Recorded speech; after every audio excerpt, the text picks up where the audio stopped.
Lazım değil, lazım değil. Bəxtiyar. Yok. Bunu koysa, bir hara mənzəm qoyaq. Arkasına. Böyle, ha, bir bak bura. Hüseyin, bura koya bilərik, bilməsin ki. O belə. Var, Ona qoysan daha hə, Tarıqan. Hə, indi hələlik yaxşıdır, hələlik. Mən ətraflara baxıram, bax bir yerlərə baxıram. Əsas Bax, bunu da Peredi Plank.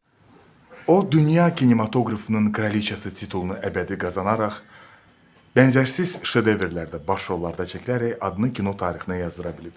Əziz dostlar, bu dəfəki Qırmızı Xalıda ecazkar və istedadlı aktrisa Elizabeth Taylor'dan söhbət açılacaq. Odur ki, bizi izləməyi unutmayın.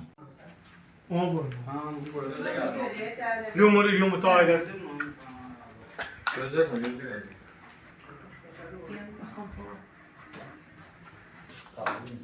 Dört tane şikayet ediyor. Bugün gizliyim. Olan anahtarcı değil. Şunlardan ehtiyatlı olsun.